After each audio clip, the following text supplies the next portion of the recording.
Tom, for some reason I couldn't download your document. It kept telling me I had a security issue, so I don't know what happened, but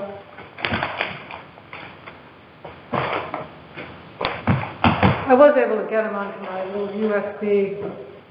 I couldn't print them, so it was odd. You talk about the minutes or the... Yeah, everything that you sent, the 4 documents that you sent. Oh, yes. Did anyone have any trouble? Did anyone else have any trouble? I haven't heard, but Okay. none of them... It shouldn't be an issue. Couldn't have been... And then that password protected or anything? No, it wasn't. Okay.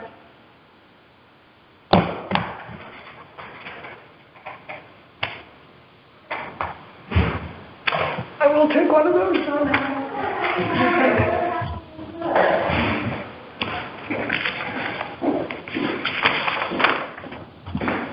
Hi, Carol. Lovely picture of you on the website. Thank you. It was really nice. It was a fun, Like a fun day. informative day, yes. Thomas, Hey, good morning. how are you? Hello? Carol, how are you? I'm fine, how are you? Hello. Back in action? A bit, yes. Bit. No, I'm fine. Good. They didn't have to take me out and treat me like Old Yeller, so I guess I'm all right. Oh, God. What am I doing? Okay.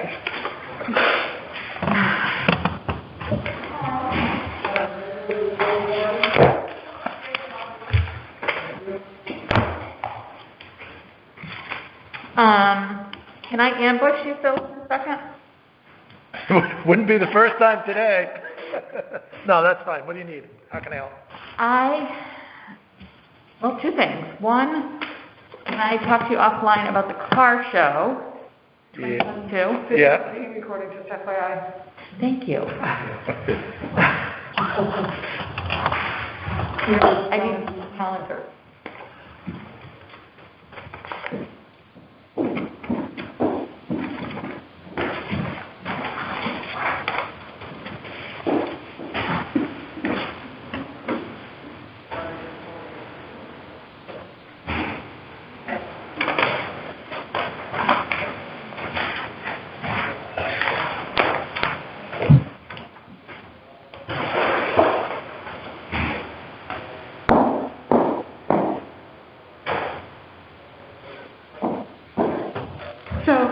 Tom, you saw the email. We're going to have an additional guest today that's coming. Yes. And we'll bring another chair over here. I got it. You through?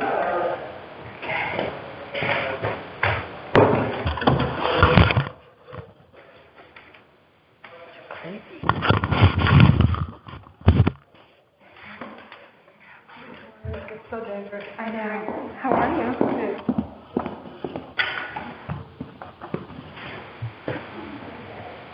You go. Tom, you be careful here. So, this is so dangerous.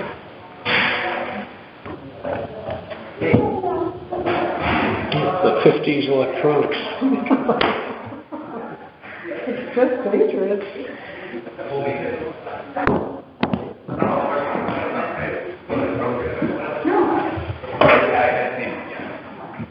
Hello, sir. Well, yeah, no, absolutely. Are these minutes for over here? Yes, you got it.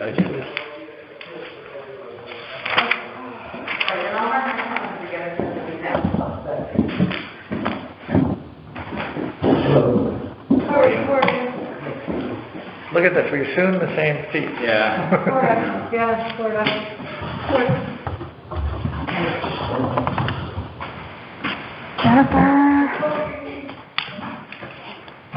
Jen, how are you? I'm good, thank you. How are you?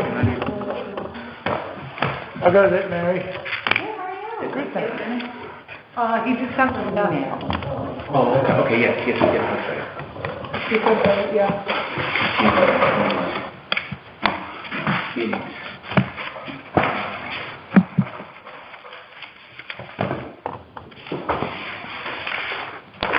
Now you're just a statistic. Just Just to ditch it in the grave. Schema thing. So Yeah, I did Sure, why not? test negative twice, so, but I'm waiting until probably in December to get my third shot. Put it back here. He said to wait at least 30 days, so I'm going to do that. He said because your body makes really good and super specific antibodies when you have that, if you get to the other side of it. So he said, you did, first of all, you did the home test, right? I did. The first thing I did was the home test, and then And I'm just curious, do those results somehow enter into the Department of Public Health's results? all I know is They don't, and that's one of the questions about them and tracking. Yeah, they can't. here's what I know. When I went immediately later and got the RNA test, Yeah. it was about 6 hours before the state called, and I had just gotten my results. So they were like, and it's weird because it came up as, you know, their agency, which I was fine with, and I shared all of my information. And at the same time, I was in conversation with my doc, but they were right. My symptoms were extraordinarily mild. Wow. And I thought it was just from me mowing the yard. What are your stuffed up? Come to find out, I was symptomatic probably 4 or 5 days before I took the test because, well, I was doing leaves in the yard and doing that kind of stuff. None of that was out of the ordinary. We were going for the booster shot. Right. And I said, you know what? I'm a little congested. Let's all 3 test. Because if it's a problem, we don't want to go. And they were negative.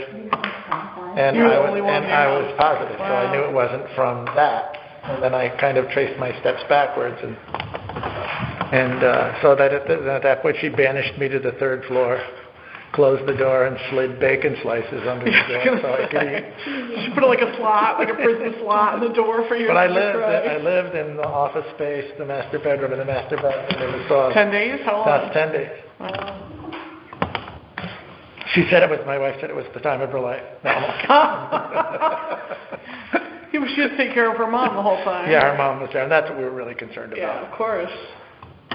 And then I tested. I waited a week after that 10-day window because my doc said sometimes when you shed the virus, even though you are very, very, very, you're immune and you can almost not pass because you're shedding the virus at the time. He said, wait. He says we still might show positive. So I waited 9 days after that, tested and tested. Did you binge watch any TV shows, Phil? I caught up. I will be honest with you. I binge watched Yellowstone. Oh yeah. If you haven't seen it, We started it. It's a little blue. I mean, but it's A little violent. I did notice there was some limited violence. Yeah, there was, You know. all those cable shows these days. I don't know that show. Yellowstone. It's on Paramount Plus with CBS. I like your mask, Mary. You got 2 guests are outside coming in. It is. Okay. It's an extraordinarily well done, but it's extraordinarily violent. Oh, it's already hooked up. We're being recorded right now. Tom and I got it going. Oh, watch out, Phil. Well, Watch out that's what all you right. say. It's out there, and so. All ready to go.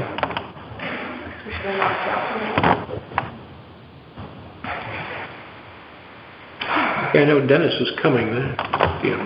Should we? I haven't seen Dave this week.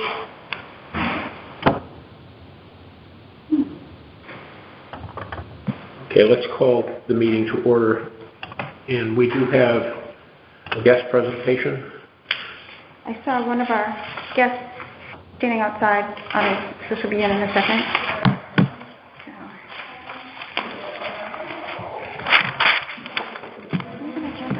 Extra agenda? Oh, yeah.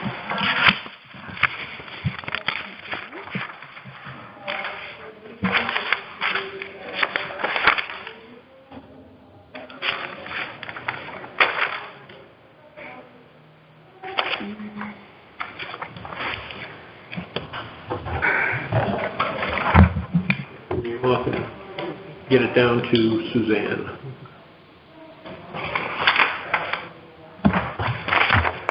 that way.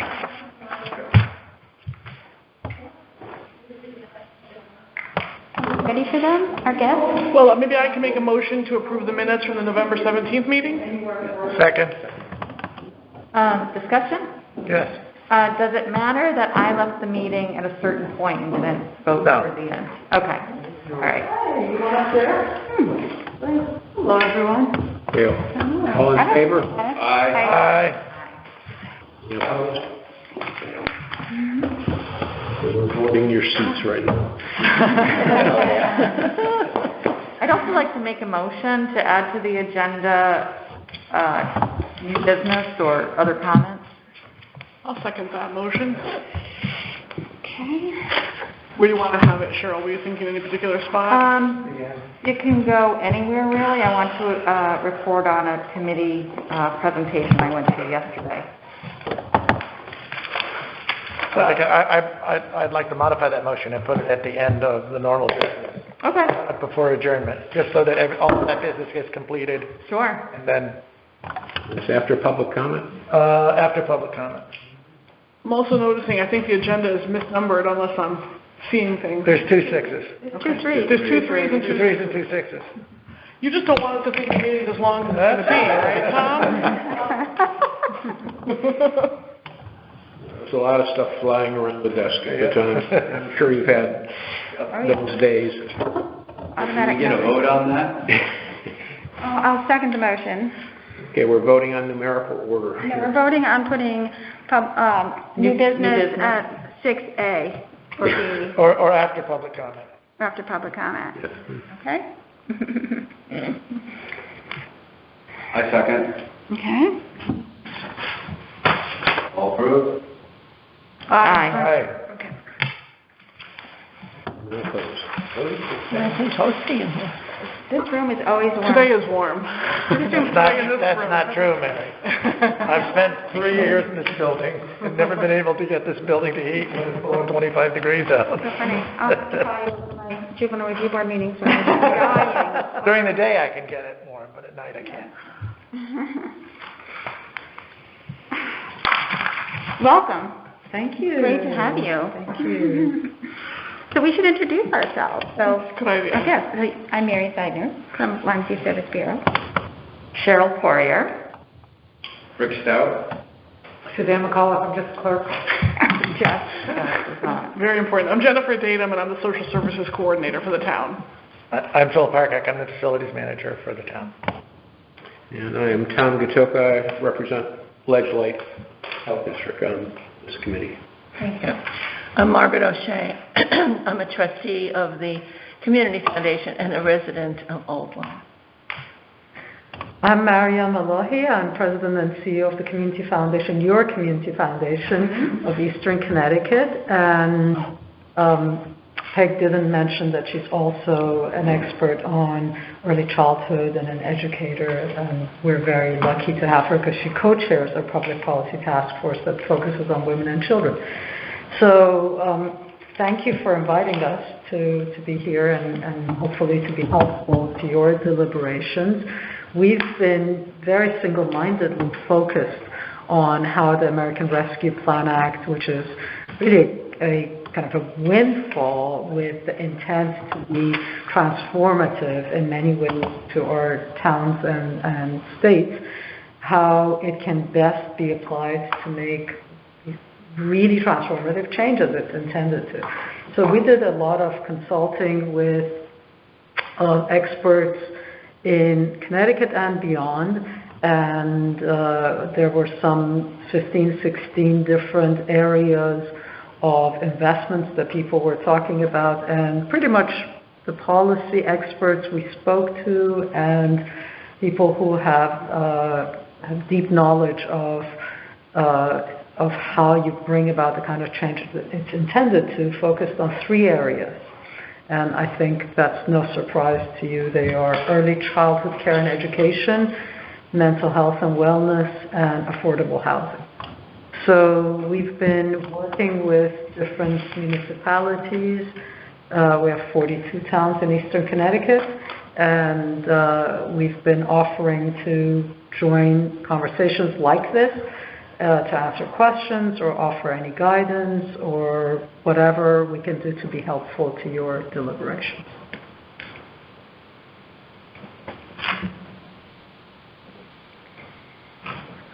What are some other towns doing at this point? Yeah, it's a very good question. So these kinds of committees are being set up by most towns. The two that have in this region that have received the most money are obviously the biggest, Norwich and New London, and they're the furthest ahead. They have, social service departments that are very conscious of where the needs and gaps are, and they're trying to address those. Smaller towns have focused on particular areas like trying to join forces with the ESSER funds, the monies that went into the schools, to ensure that the mental health component is addressed. This morning I was listening to a conversation with folks who have been monitoring beyond Connecticut, who've been monitoring what's happening with the ARPA funds, where the investments are, etc. And the process seems to be pretty much on track with what you're doing. Set up a committee, do an assessment of the needs in the community, and try to think about investments that are really game changers, that would not need to be continued beyond the period by paying personnel, beyond the 4 years, 5 years of this money, but to really do something that is transformative. So that's, people are in this learning stage. I would recommend that that a member of your committee sit in, I know you're part of the River COG, but to sit in also on the Southeast Connecticut COG conversations, and I can ask whoever you designate for them to put you on their email list, because those meetings are really helpful to get a better sense of what the various selectmen are thinking and doing and all that, so you get a broader perspective of it. And I think that, so New London and Norwich did, after they did an assessment of their needs, they put a call out for proposals.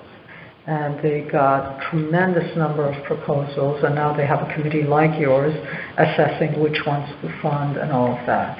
And so, if you decide, for example, that focusing on early childhood and youth and mental health is really important in early childhood care, if you decide that's what you want to do, and you put out a request for proposals asking organizations to say what they would do, with a long-term vision in the next 2 to 4 years that would be a game changer in addressing these issues, you'd see the kind of responses that you get. So I think a part of what's happening is people trying to assess who are the nonprofit partners in their vicinity who can help and who have a vision for how to bring about this kind of change. Have you noticed regional efforts, or is each town kind of doing their own? And we really try to push for that, and it's very unfortunate. The 169-town business is just awful.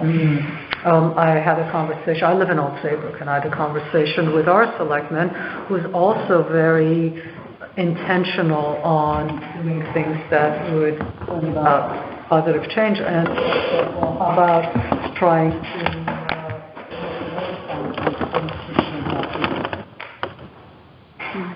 I think, too, what you notice that we're in River COG, we're in New London County, but we're in Community Foundation of Eastern Connecticut. So it's confusing, and it also...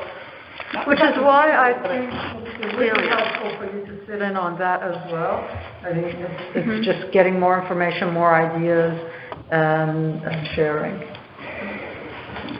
Is the Foundation for Eastern Connecticut, is it offering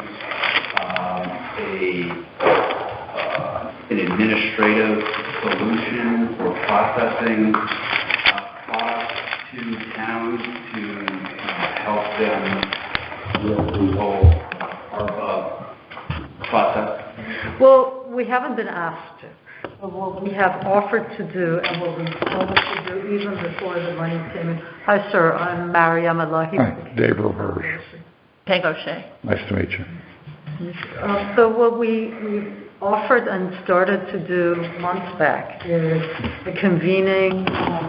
Mr. Griswold was he was on convening via Zoom, which was intended to be educational. So we brought some experts on board who talked about how you go about doing the affordable inclusive housing component, early childhood, mental wellness.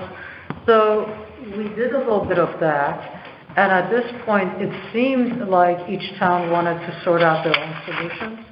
So what we've offered is to do exactly this, to be at the table, to be helpful in getting nonprofits connected with you if you would like, to be a sounding board in terms of talking about process as you figure out.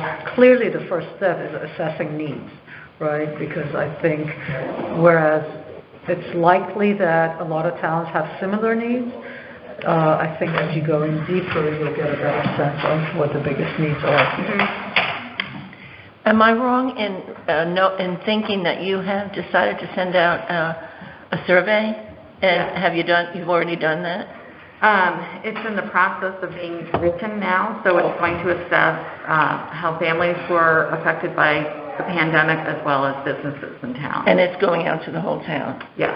Okay. That's wonderful. It's a great thing to do. And have you been in touch with the superintendent to get a sense of how the ESSER monies are being used? So we learned at the last meeting, Dave, you told us they spent their money already? They pretty much gobbled up their funds. They did outdoor classroom construction, radio systems enhancements for communications throughout the district, and also HVAC and air handling improvements. Because I think the third installment of ESSER funds just came 2-3 months ago. I think it would be wise to have a conversation, though, because my impression is there is still some funding that they're Well, at the very least, I think the superintendent be a kind of seated at the table to ensure that there's, continuity, collaboration. If there's an area that they think should be invested in and they haven't, you'll know. Mary, did you say they brought on additional support staff like psychologists and? They were looking into additional social worker for mental health needs for students and staff. I don't know where that stands, though. But there was discussion about that. And they did that already last year, and a short-term contract. But for this year, they were talking about doing that for the entire school year. It would be, I'm not sure, focused on which schools. I'm not. What if we were to also have at the table school system, a representative from Lyme too? Because if there's anything, that's definitely an area of overlap.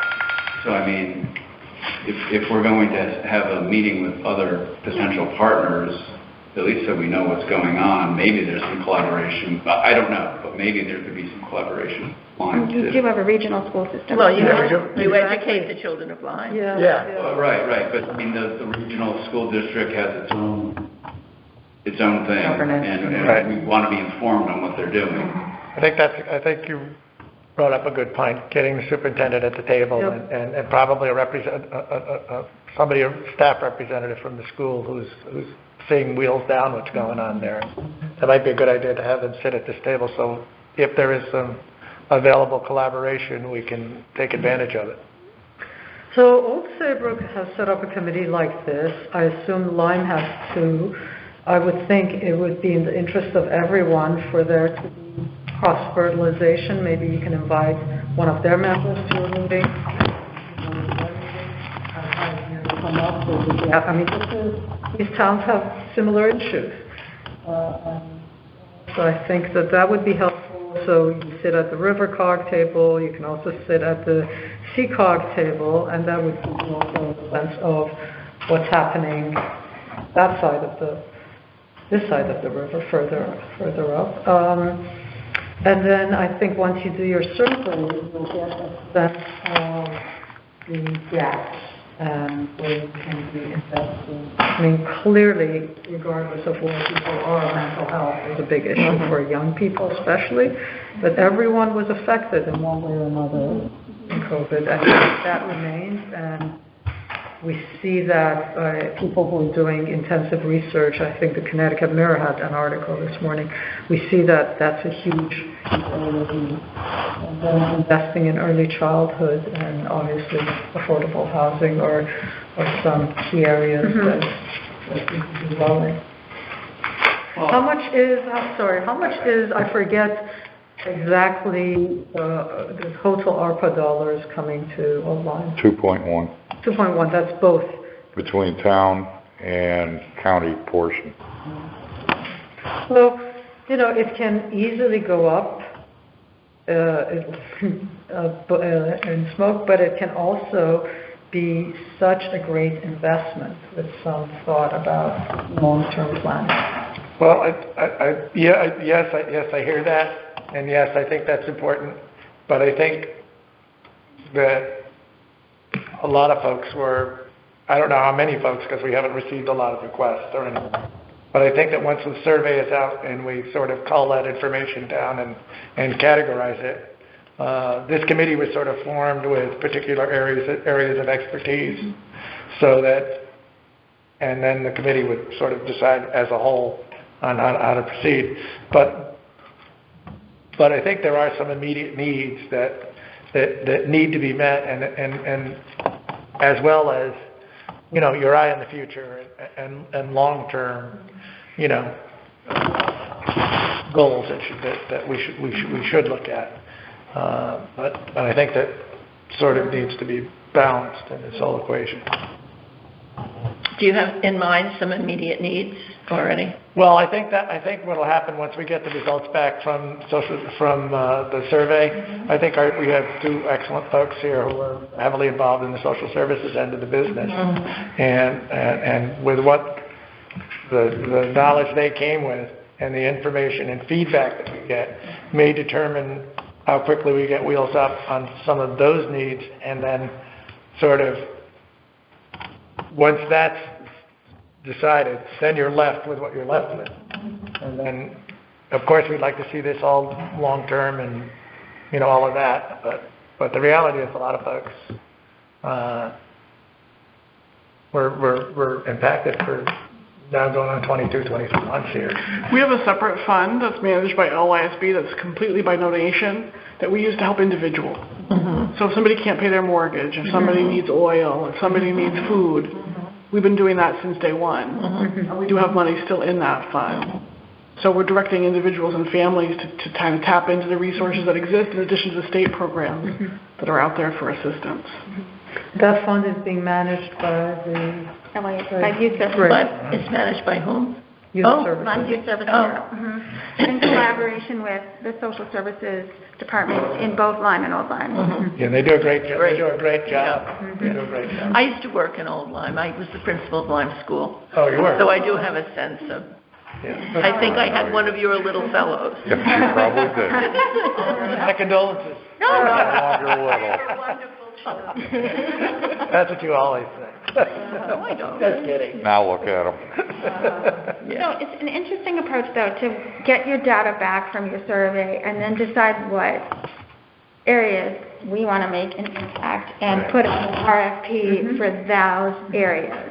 And I really hadn't thought of it that way until now. Yeah, that was a different thought. Yeah, and so just wondering the capacity of this group of managing that. Is there technical assistance from the foundation to help us with that process of launching an RFP? I think that, I don't know, I think we have to really be careful to make sure that we let the survey derive what our focus is, and maybe one of the focuses, foci is something where we want to get an outside body to compete on something, and not compete, to serve the need. And at that point, we would have to do an evaluation, because I think that initially what we've been talking about, at least, has been identify the needs, and as expeditiously as possible get those needs recommended to the Board of Finance for approval in a summary format, because of the ongoing reporting requirements that these funds will have. But perhaps we do find, when we get a needs assessment, that there are something that we need to consider externally. Mm-hmm. And I'm not saying maybe external, it could be in town. Well, no, yeah, exactly. Externally meaning not this committee. Right, okay. Like LIFB, Well, yeah, to put a fine point on it, or whatever. I noticed from reading the minutes, I think it was the last meeting, that someone suggested a person of faith. Yes. So I was, probably the churches know which of their families need help, and that was an interesting idea to have someone here. And I think that goes back to the same thing. Once we get the information back from the survey, it can kind of be rounded out by a member of the clergy, folks from our social service department, and the number of requests that this may in fact stimulate as a result of these folks finding this in their mailbox. And I think once that happens, should the need, well, there's a couple of things that are running across my mind, is that one is we've had the River Cog here, and they basically are in the process of constructing a product that will, and correct me if I'm wrong, constructing a product that will sort of help us with the reporting requirements and, in theory, help us to regionalize some of the requests that come in, or participate regionally in the towns that are all members of the River Cog. Sounds like a good idea until we know how big the apple is we're dealing with. And what it looks like, it's something like, here's a good idea, and I think we, as Rick said, I think we want to call the information down, identify the needs, and then once we do that, plug in the pieces parts that will facilitate that need. And if it's an RFP, it's an RFP. If it's making sure that we have someone of faith who's more familiar with people in the community who are unwilling to come forward, if the survey reveals this, and Jennifer's been dealing with that person forever, or Marion, LISP, I think that's how we're sort of trying to put this puzzle together a little bit at a time. So that's sort of from the cheat sheets, my vision for this collective. Once we get the data in from the survey, this group's going to need to develop a methodology for figuring out how to prioritize all the requests, assuming the request total of 2.1.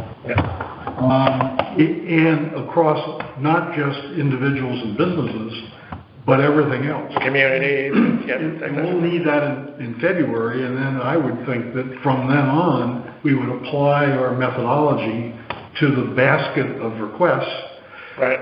And then develop our recommendations for government our recommendation as to how it should be allocated. But what if the survey data shows there's an extreme need for something, and there are no requests that would address that something?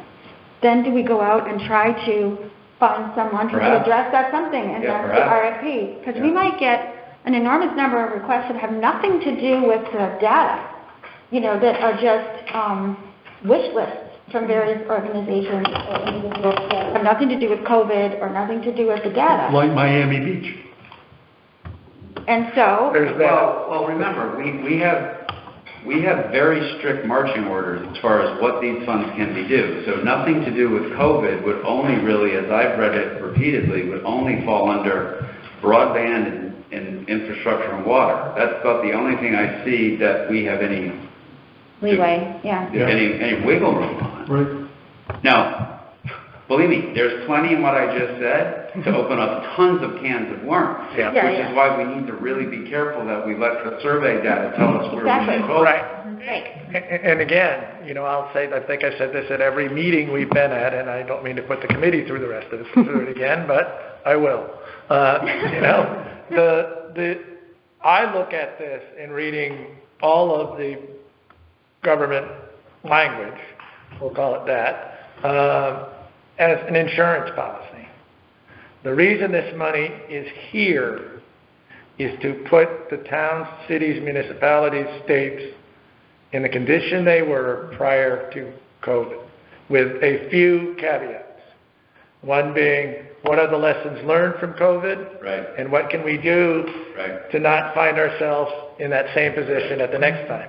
So in my head, without the data, without the survey, as that survey data comes in, I am, as a member of this committee, I'm going to process in my own little way the information in sort of that order. Somebody banged my fender, it was COVID.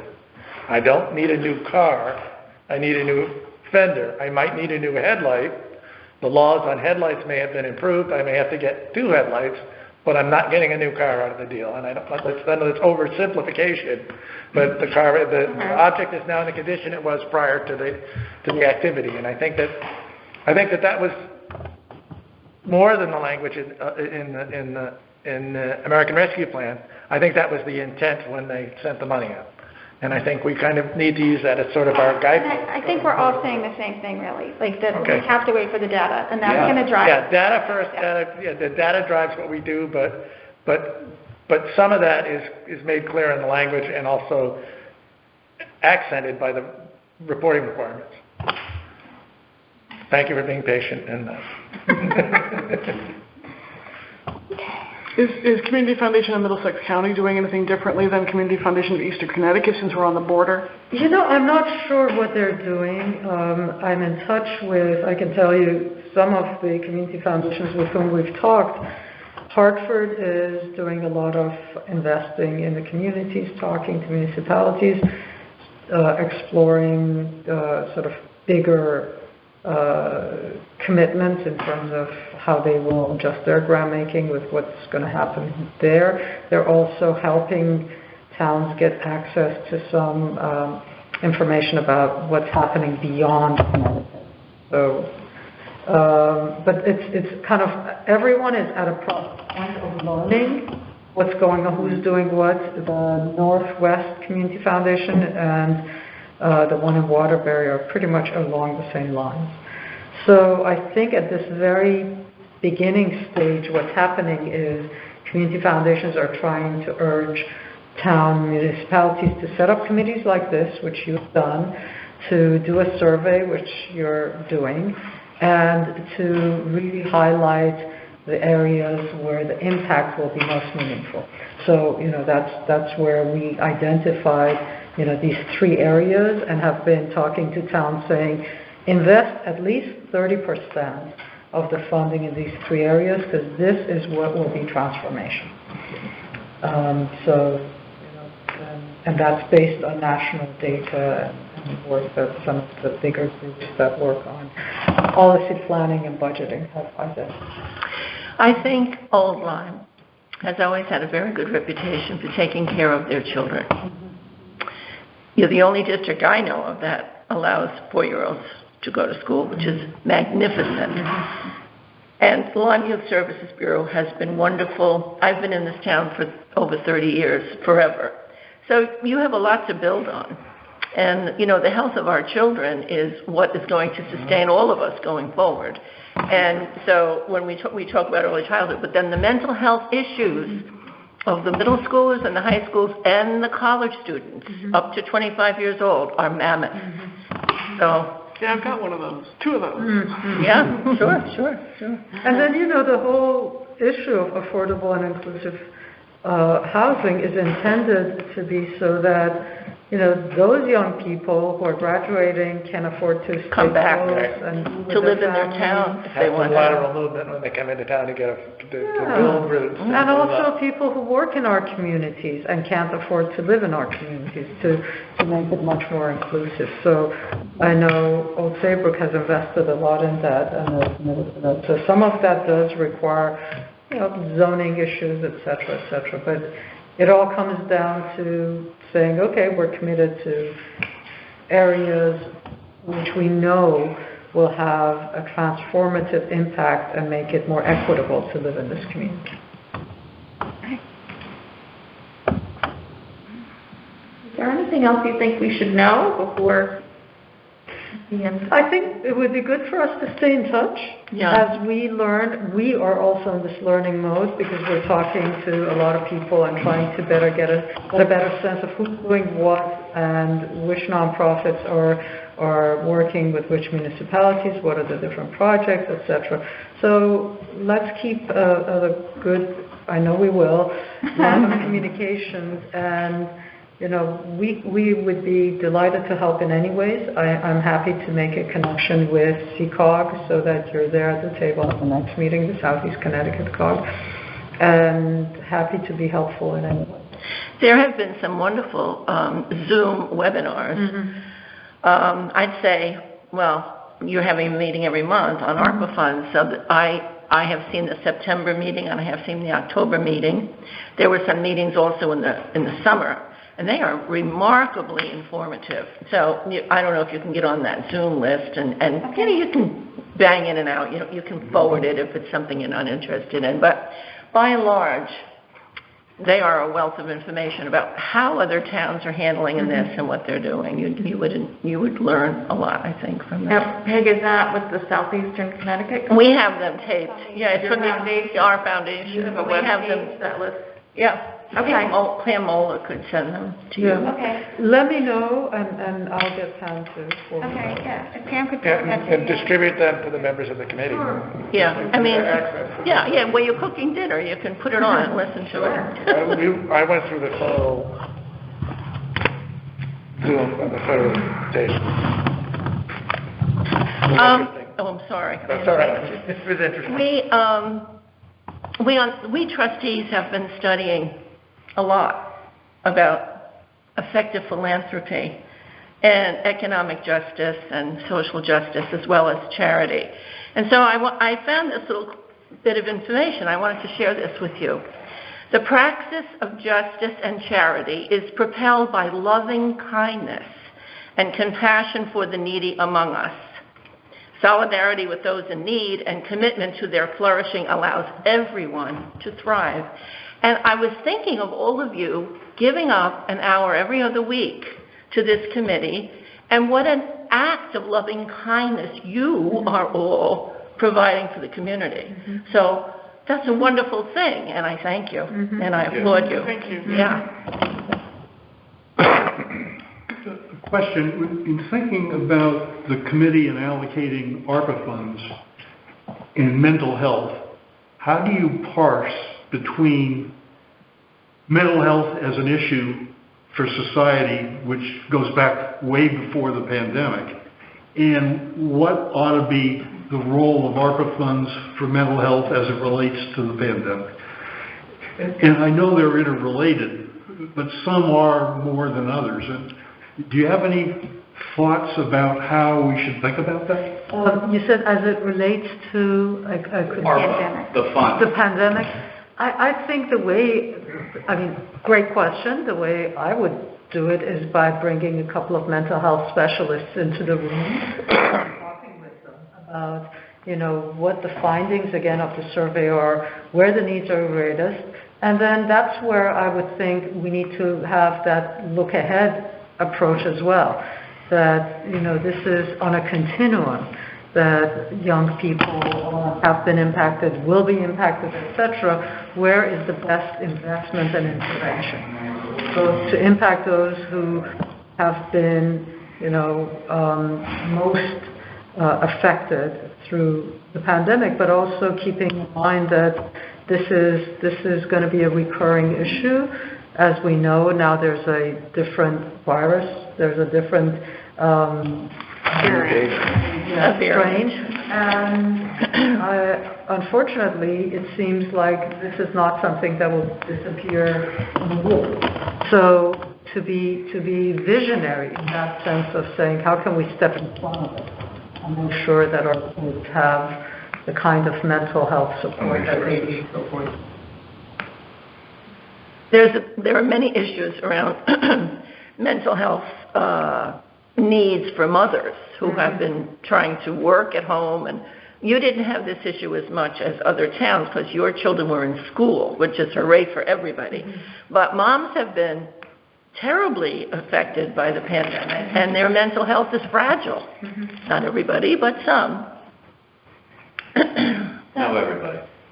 The 3 areas that you're recommending be addressed: early childhood, Health and education, okay, care and education, affordable, inclusive, safe housing, and mental health and wellness. and that mental health and wellness is across the age span. It's not just children, right? Yes. And some older people who have been alone in their houses. Definitely seniors. Definitely. Yeah. Sure. Yeah. But that's especially useful to have your superintendent at the table when you're... Talking about that, yes, definitely. I'll have to think about it. Well, let us know how we can be helpful. Thank you very much for coming. Very happy to be here. Thank you for inviting us. Yeah, Nice to see you all. Great room. It's beautiful. Look out for that survey, you can fill it out. Thank you. Thank you very much. Thank you, Peg, for coming. Oh, it's my pleasure, Mary. I'm always happy to see you. Thank you for everything you've done Yeah. over the years. Yeah. Yeah. Have a good day. Thank you very much.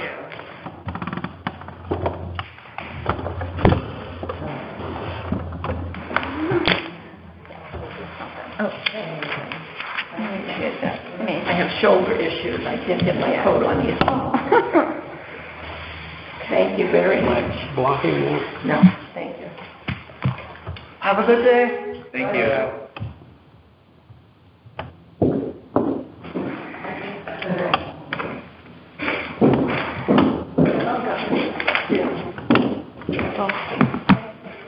Thanks for coordinating that, Mary. Yeah, thanks a lot. Yeah, that was good data. It's a great organization. I need to get Mariella's last name. Mary Malahi, I'll write it down.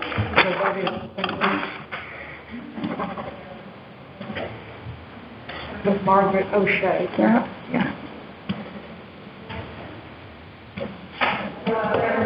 So I will just let everybody know, and Cheryl can fill us in on more of the details, but we were able to get the subscription to SurveyMonkey, literally as we speak. Cheryl has put in a Herculean effort on getting that over the finish line to get it open. And Cheryl, you're going to be working on the drafting of that. I'll let you take it from there. Yeah, over the next couple of days. Right after this meeting, I go up to the finance department. Just the last bit of validation code taken care of. So, but in listening to that conversation, I may send out to you separately some additional questions to consider. Thinking to Bill's point of what was in place and insurance for future times, maybe a question something like, what could have been in place within your home or family, within the community during COVID that would have helped you better Deal with it. navigate it all. So I'm going to think that through. And also, are your mental health needs being met today? Child care needs being met today? I'll just check back on the wording that we already have and make sure. Housing. Yeah, I know there's I have a a question on it. I'm not quite sure if it's worded the way that you want it worded, but... Yeah, so I'll just take a look at that and make sure that we can glean from the data, is there a need for additional mental health services in town? Once you get a green light from Nicole and company up in finance and add those questions, when are we looking at seeing the actual beta test? Beta. Monday, Tuesday, maybe? That's fine. Today's Wednesday? Yeah. That's great. And then, what'd you say, 72 hours to get that back, or? Yeah, okay.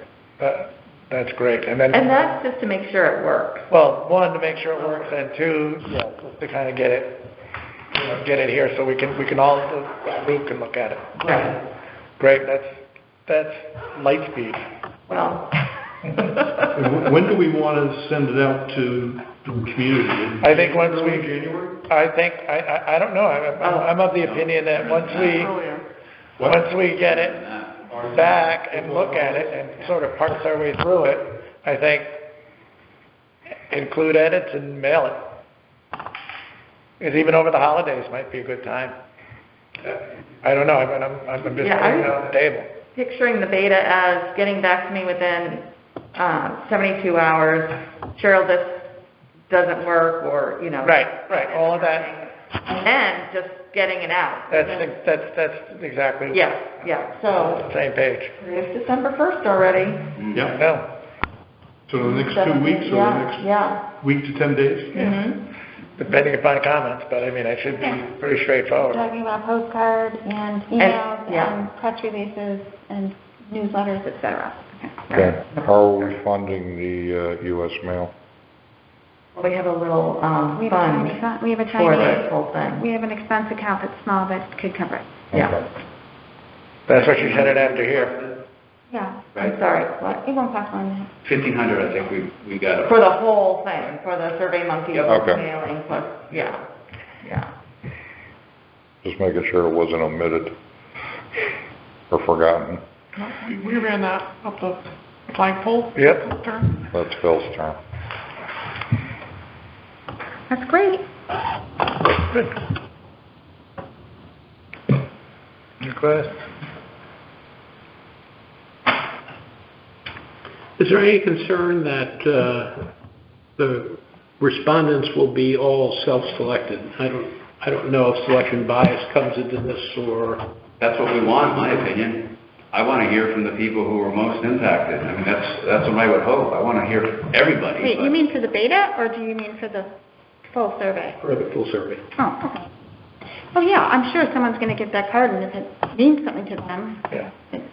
Every That's- survey is, yeah. In theory, that's what we do, or have someone else do, is we filter that, And you I know. think- Right, and I think that's why we have so many sources Yeah. promoting the instrument, so. Right, and that speaks to your point earlier about, once we get this back, how do we, you know, how do we deal with it? And I think, once we have our little guidelines set up, we sort of stay true to whatever that is, you know, barring any real outlier that would need immediate request. I mean, my general thought is that somebody who was not really impacted by it, I'm not sure how much time somebody's going to want to put into filling out a survey. However, if you owned a business, or if you were a nonprofit, or if you were an individual, or whatever, if you were impacted, and this is here, I would certainly think that people have the incentive to fill it out. I hope they do. Yeah, I think they'll, I think that people who really have been marginally affected by COVID still will be interested to know what the Sure. town is doing. Yeah. And so that Sure. portion of the survey that's asking their opinion about how Exactly. funds should be spent is just Yeah. as valuable. I agree. So, Right. I think it's all in how we promote it, and we want to hear how you, as part of our town, you were or were not affected by COVID. Right. Like, we can really make it a very inclusive thing where it doesn't sound like a thing. We have a highly engaged town, I think. We really do. Yeah. People do fill out surveys, especially online, so I am not too worried about that.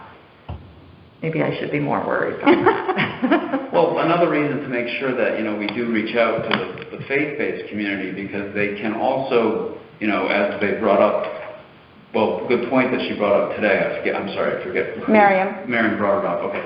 You know, they can also be a promoter of the availability of this. I think all the church newsletters put something Yeah. like this in there. Yeah. Mm-hmm. Like that.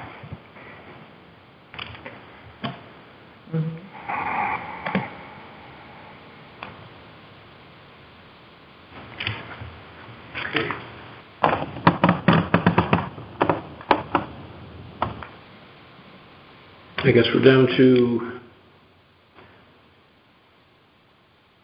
the true four. Number 4. Yeah. Now, I sent out something right before the meeting that seems the easiest way to do this is not to have a single letter and whomever is completing that make decisions on paragraphs and things. Just to have one, this is for households, and that letter would have a reference to social services, and the other one would be for businesses and organizations of all types. Yeah, it was a good idea to add the information on the social services. So do we need to approve those letters now? Do we have to approve them? Or did we already approve them, but do you have to vote on them, or? I think it's administrative kind Yeah, of stuff. I don't think we need, Yeah, I mean, I went through it and I made like one comment. Yeah, that was it. I'm fine with it. We need to make a motion to do it. Why don't we just do it? Why don't we just, I'll make a motion to approve the response letters as most recently distributed to the board. I'll second that. make a motion. Discussion? He did. Okay. We have to vote on. Mr. Chairman? Vote? Aye. In favor? Aye. Okay, so, And since I'm gonna be the one actually mailing the letter out, Mary Jo had put it on the letterhead. I can sign it on behalf of the committee, or Tom can sign it, or I can find someone else to sign it and mail it, because I'll be logistically mailing them, putting the postage on the envelope. Physically mailing them with the stamp. Mm-hmm. Yeah, physically mailing them. Okay, Right, we're physically mailing them as opposed to emailing. right. Well, I guess if you're asking for a decision, do we have to have it personally signed, or can we just say We don't from need the to sign committee? it, no, Well, why don't we just say from the that? committee. Yep. On Make behalf of the Make it committee. easier, administratively. Mhm. I mean, And then we can use our spreadsheet to determine right. who the letter gets sent to and Okay. the dates. I mean, unless you think that comes across as impersonal and impertinent, I don't No. think so. Make sure we have a physical address as well. For the And some of the person, stuff that comes right. through on the email. Yeah, that's true. Okay. okay, moving on. There, under new funding requests, there was a follow-up from that Miami Beach Association thing that was on the agenda last week that was informational, and there is a budget, and they That's seem the to first be- time I saw a dollar amount. Yes, of $200,000, and of course, this morning's day, or the insert of the day, also had something on White Sands Beach with a similar problem. Oh. But you know, he started it off, for many years, this has been an issue. And the town's already agreed it's an issue that needs to be addressed. So it's all pre-pandemic. And I think we ought to just go to the first selectman and say, you've already admitted that the town needs to do something. Would you please get it out of here? Nothing to do with ARPA. Or we can send a response to the Miami Beach folks and say, we've reviewed it, but it has nothing to do with the pandemic. All in retrospect of that, reading through the Treasury reports, it does get lumped into a very small but significant section called infrastructure Yeah. and stormwater, drinking water, wastewater topics. And even though it's pre-pandemic, it falls into that crack, for lack of a better word. Mm-hmm. So I don't think we have the ability to totally isolate it. I think it still needs to be more formally reviewed. The $200,000 number has been a number going around for years. Every time. 10% of the ARPA Right. funds. Yep. Right, I thought the same thing. And it's also probably, if it's been going around for years, probably not 200,000 anymore. Yeah. Right. There's that. Good point. So I don't think we can discard it completely. I think we ought to research it and at least come back with some validity on the condition of it.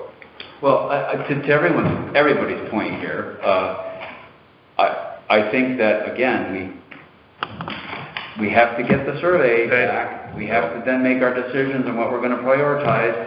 I did take exception to the tone of the communication. However, I agree. I think that there's a very valid argument that could be made that we look at infrastructure and water. And I'm not going to, personally say that doesn't meet our requirements because I don't like the tone of an email.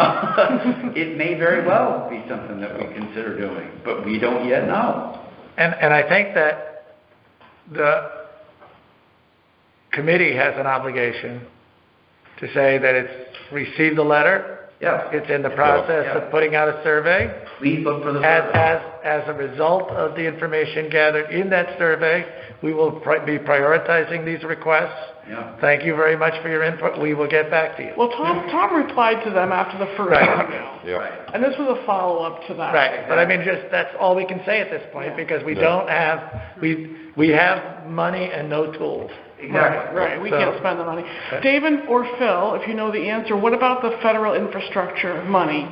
Would that be I don't know the answer, but I'm guessing there's money in there. We would have to look at what we can get from. The feds have not released the criteria or the rules of Right, engagement. so that's for that still, yet. that's just the number, Still that's the too number early. that's been passed, and when they do the enablers and stuff like that. We don't know how much the town will get and what they... No. None of it. We don't even know if they're gonna appropriate it by municipality, by state, by project. Yeah, we may have to go to DEP or I something don't like know. that. All up in the air. Okay. You know, that's a similar issue with the regional coordination of efforts. I mean, it would be wonderful if we could coordinate absolutely every resource that's available out there. I just don't know if administratively, feasibly, reporting-wise, if we are going to have the luxury to do that. I know. No. Right? I mean, that could be 5 years, 10 years. before Yeah. we even know. Yeah. Look how long this has been kicking around. Right. I think we've done a good thing here. We've done a good thing here in establishing a committee of experience and Broad spectrum. expertise in various areas. We've done a lot of great things here, getting the survey wheels up and going. Once we get that information back, the next speed bump for us is prioritizing how we're going to look at them based upon the data and based upon the number of requests that we get in. And then at that point, whether it's numerical or however we do it, then we have the tools in place to respond and realize we have $2.1 million, and how do we intend to add the most value to the community and relieve the most pain at the same time. And I think you need that mechanism in place in order for that to work. Say that again, the end part? What? Relieve you kind of stepped off the track there a little bit. Well, what I was saying is, once we have that mechanism in place, we will be able to start prioritizing. Then we will decide what in essence, how much we want to spend on infrastructure and that stuff, and how much money would relieve the most stress and tension to folks who are directly impacted with it. Because we're going to have to sort of make those decisions, or have the first selectman make those decisions as we move through this process. All we can do is make the recommendation. Right. So our recommendation should look like that, and have some matrix that they can look at and say, how did you get to this place? And part of that matrix is still buried within the Treasury report on the criterias. Okay. All right. That's why I'm holding off on submitting all the public safety requests, so you guys get through all of this. Right. Yeah, I included in the call to meeting the request that went to Mr. Griswold, and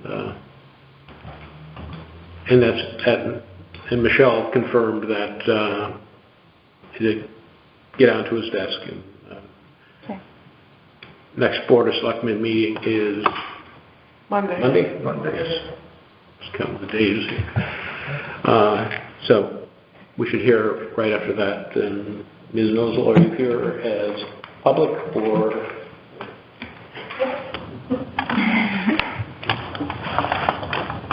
Okay, and that winds up the agenda. We have to have public Do comment. you have any public comment? Yeah, I sent in a request that was kind of based off of the state's recommendations, and just came to say I look forward to getting some of those surveys and guidelines for, the funds, as well as the edited response letter you guys can send out to Are you Dan? No. Excuse me? You're not Dan. Are you Dan? No. your name? What's your name? My name's Lenny. Lenny. Nice to meet you. So, yeah, I had submitted a request, I know you guys met at a couple of meetings. What was your request for, Lenny? It's for supporting the environment and small businesses, the combination of funds that would provide eco-friendly to-go packaging. That's right. Single-use plastics, as well as kind of help dozens and dozens of businesses at the same time based on, conversations and needs that kind of they all add together. So, I brought some information and stuff with me, but I just, Yeah, until we get until we get our pieces parts together here, 'cause we do have that request. Or Yeah. And hopefully this has been useful so you can understand a little bit more about the thinking of the committee and how, we're looking, the process that we have building in place. and that's why I think the survey and, when that information is posted on the website and stuff like that, you guys will get any data from me. Yeah, I'm sure we will. But I want to comment and just real quick on,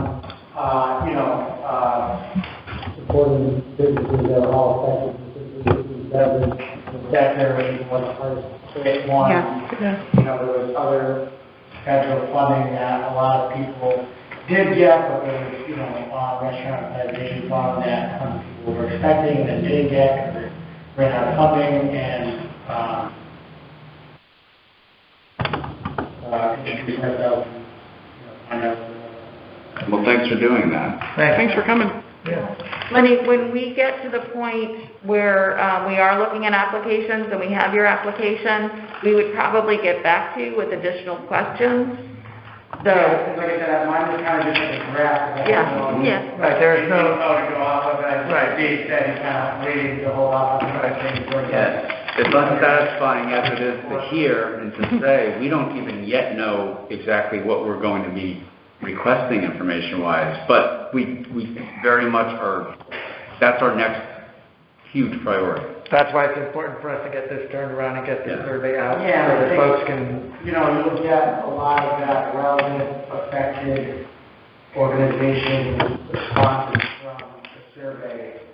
People that are in the most, need or the most effective will be the people that apply the most. all right. Okay, thanks. Thank you. Cheryl, you had something from new business? You need to ask for other public comment. I'm sorry. All right. I just want to thank you all for all your efforts. I think, sorry, I forgot the name also from the Peg O'Shea. Okay, thank you. Really said some nice words, but they're really on point. You guys are doing a great job. The data is going to be key to showing that we're using this money in a fair and equitable manner, knowing that it's not a huge amount of money, that we have a real limited time. We're lucky to get in. We typically get very little support from the government, so this is a really great thing.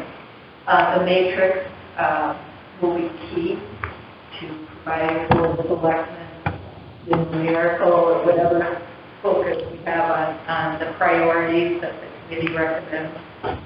Again, so that it's fair and equitable and that there's always going to be needs. And I do think to the point that you made that some things are pre-existing coded, that has to be needed. Has to be calculated. And we can't help everybody. But that doesn't mean what comes out of this will be awful helpful for the board. Right. If we see that there's some needs that may not fall under the ARPA funds, but that the town needs to budget for, that needs to be really provided. We're going into budget cycle to say, hey, you need to put money in infrastructure. You need to put money in mental health. You need to do this. There is a real crisis. That's another positive thing that will come out of all this data gathering and the county. Thank you. You married Joe? All right, moving on now. Okay, I just wanted to provide a couple of thoughts. I attended yesterday's Conference of Connecticut Municipalities Annual Convention for other reasons, but I got to sit in on one of the workshops, which was the CCM ARP Advisory Service Committee, and they were talking about some projects going on and advice. One of the speakers was Stephen Mednick, who's an attorney, and he is in Hamden. He referenced the New Haven Register article, which I haven't been able to find yet, but when I do, I will send it out to you all. It has to do with pitfalls and missteps that towns are running into. His advice was, and perhaps it's outside of this committee, but the town government as a whole, we have to account for every penny and to have the town attorney involved in the process. And just as a sidebar, the way you allocate, the town allocates the ARPA funds needs to follow the regular order of how your town distributes funds already. So it's going to be town meeting. Right? So that's just something to be aware of. 20,000 will be town meeting. The whole reporting mechanism issue, which you spoke to a little bit earlier, I'm wondering if we need to have one or two individuals here start to understand more deeply what reporting mechanisms are already being used by other towns or would be efficient things to consider, so that when we get to the point where we're deciding reporting mechanisms, we already have some ideas in hand. One of the things brought up was that the mechanisms in place need to ensure that funding is being used in an eligible manner. And the audits happen up to 2026, and this one program that I'll tell you about very briefly in East Windsor, they had to make sure that businesses being supported are going to be sending in W-9 forms to town, or they have to sign a declaration of use so that in the audit the town doesn't get, hit for funds not being used that were allocated in the correct way. So it was just a lot of, I think, food for thought. Also, this whole thing about the infrastructure bill versus ARPA, you had a good understanding, Dave, which I didn't have before you mentioned that about where things were at. I wrote an email to Devin Carney this morning just asking, how are we supposed to think about things like broadband when maybe it can be covered by infrastructure? So I think that's something complicated, and the timing is so off. I mean, it would really be good if we could put those infrastructure things aside. That would be ideal. But I don't know. I remember how Congress worked on this. I mean, they basically shoveled the truck clean and put it all in a pile, and then signed it. That's probably a pretty good good analogy. And then said, you report back. You tell us how you unloaded it or reloaded it. Cheryl, one comment on that. Yep, listening. As you might have picked up in that discussion point yesterday, that you mentioned in regards to W-9s and following the accounting tracking, when it comes to providing assistance to individuals, that tracking becomes very difficult to do depending upon the quantity of individuals or families. And that's when we started all of this, one of the objectives that I always looked at was if you're going to do something for a individual or a family, it has to be broad-based enough to support community-wide. Just like the arts, entertainment, and hospitality, to sit here and say, okay, the Olam Inn wants to do this, and the Roger Tory Peterson wants to do that, it becomes extremely difficult. But if they got together as a whole, to be able to say, okay, for arts, entertainment, and hospitality, this is what to your point, it would be easier to document hiring an additional mental health professional for the town rather than, did all these 50 families spend that money on their mental health bills. And I also think, speaking to that, one of the issues you brought up was it last meeting or the meeting before that we had the River Card people in here? Two meetings before. 2 meetings ago. And Sam Gold was one of the presenters. I was going to say, to use Rick's term, they sort of a lot of people sort of set up a little cottage industry in sorting the paperwork out and filing the paperwork and doing a lot of that. And at first I kind of reeled back. I said, somebody put some pie out there and somebody wants some of it, But the more that you read into this, is this something we need to consider once the data's in, and we start to think about, start to get requests, that we think about something like that for us to do. One, if they're doing 7 or 8 other towns, there's a consistent reporting requirement, consistent reporting data. And 2, they'll have a depth of bench that this committee, quite frankly, does not have. No. Cheryl had mentioned to me this morning the town of Windsor, their Erase, which was their COVID grant. One of the presentations yesterday, go ahead. So it's worth looking up. It's a big document, but one of the things that they have in there is they went through their methodology, which is well thought out. But it is what it is. Well thought out, good for reference.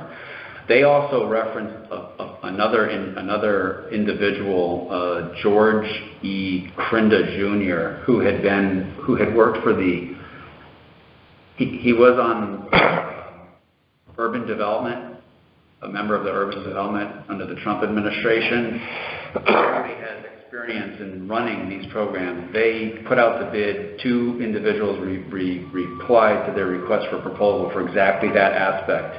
Phil, the whole managing, processing, which we clearly, in my opinion, are going to have to do. You're going to have to. So there are some other competing resources out there, but I think that our first order priority after we get the survey back is to determine how you're going to move forward with any sort of process. Right. I think it's survey in-house information, and then priorities, and then how do we keep track of it, and how do we pay for it? How do we next move forward? And doesn't Rivercog owe us a proposal for what it would cost if they do it for us? I think they walked out of here saying we aren't quite done yet, but when we are, we will send you something. But we can circle back and say, when are you going to be able to tell us what it would cost if we hire you? Right, and then there's the point that Rick just brought up, that now there's this other entity that's doing that, and maybe the answer is if we'll look at one, and maybe that's where we think about. We do an RFP and just... Right, I mean, I guess prudence would dictate we probably had to do an RFP, but it's not as simple as, like doing for a well installation. I know. It's a pretty finite, specialized area. There was the program several of us participated on, the video. Yeah. That was 15,000. That was 15,000. Yeah. We couldn't, right. Anyway, but the reporting piece of this is not an insignificant piece. No, in my mind, like this ERASE in East Windsor is Emergency Relief and Stabilization Effort acronym, which I'll talk to in a second, but they got 41 proposals from small businesses for these $10,000 grants. And so in my mind, we could get the coffee out and look at 41 proposals and put them in the yes, maybe, no pile. But then it's the monitoring of it. Right. Which is really, in a total of 117 official, according to this, only 107, and they got 3.1 million, so they're a larger municipality. Entity, yeah. 30,000 in population, yeah. Yes, that was surprisingly small number of formal applications. Yeah, but I think we can do, it's up to everybody else, but I think we once we get the information back from the survey, I think we can evaluate the information from the survey, and I think we can prioritize. Agreed. And at that point, now we have to find somebody. We've got to put a rudder on this thing, and I think that's something we're definitely going to have to look at. It would be nice if our final proposal is back to the Board of Finance. Board of Selectmen. Board of Selectmen that we make would be as administratively feasible as possible, such as not to, further burden the town with, just herding of cats. I think that's a good. You have to find that shepherd to herd the sheep. Well, maybe we can find the shepherd. That's the point. I work for the town of Groton, part-time, super part-time. They're hiring an ARPA coordinator. I don't know if it's full-time, part-time. I don't know where the money's coming from, if it's coming from ARPA or if it's coming from this budget somewhere else. But they're advertising and hiring for it.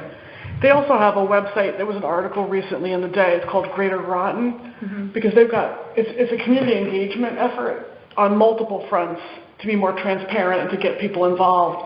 But they have an ARPA section, and you can submit right there, boom, what you think the money should be spent on. And they have kiosks at the senior center and the library where I work, if you can't have access at home. That Groton City or Groton Town? Groton Town. And that's a separate, the whole Greater Groton is not just for ARPA, like I said, it's a community engagement that was done before ARPA was around, but they're using it for that purpose as well. It's just, I thought it was a great idea for another way to get community involvement, make people feel like they're contributing and maybe being heard. And they're being heard. Yeah. Ultimately, being heard is, I think, a great way for us to. And hopefully the survey touches on a lot of that. Hopefully the survey touches on a lot of that, and then when we get that back, Absolutely. we'll be able to motivate forward. So what I will do after this meeting is send you out an email. If I find that New Haven Register article, I'll send you that. I'll also send you a link to this Erase program out of East Windsor, which is helping small businesses build back. They could use the money to, in any number of ways. And then there was another one called Heart Lift, Hartford, Heart Lift. And those are grants of up to $150,000. It's Hartford, so they have a lot of money, for property owners who are having trouble securing tenants, like retail tenants and that sort of thing. And it was, you could use it to, fix up your facade, your storefront, and the funds had to be matched by either the owner or the tenant, which is another interesting thing. If we're doing some of this, not a conversation for today, but if you're helping some small businesses or property owners, are you asking them to? Are there matching grants or something available? Yeah. And that's another discussion we'd have to have. Right. Yeah. So reporting mechanisms.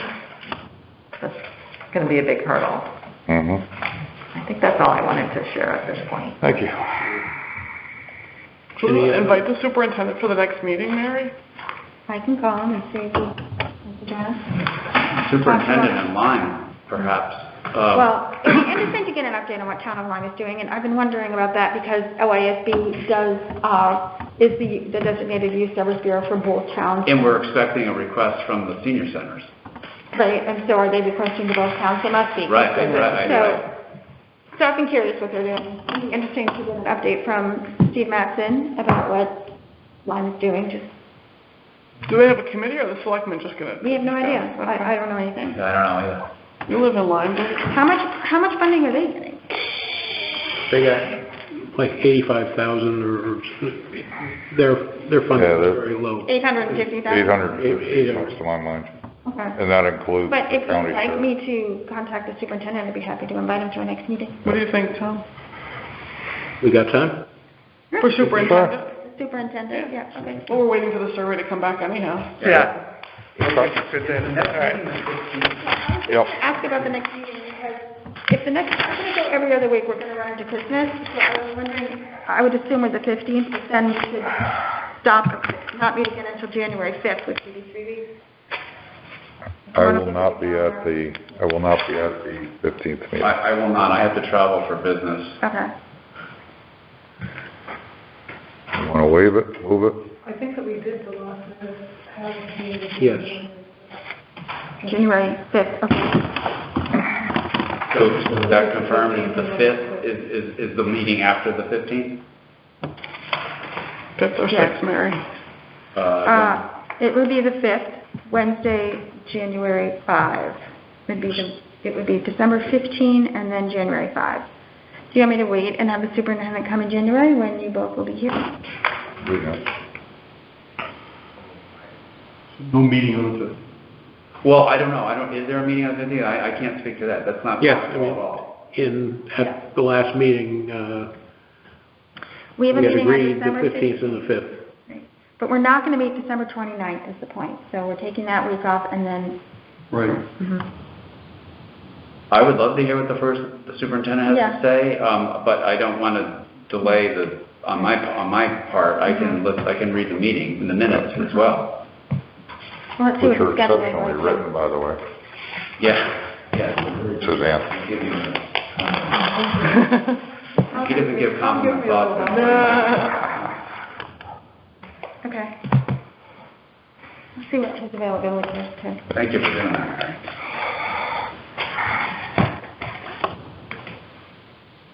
So the superintendent will be after the 1st? Well, Yeah. we'll see what his availability is and I'll report back. Okay. Okay. Thank you. Thank you. Motion to adjourn? Second. All in favor? Aye. Phil, me.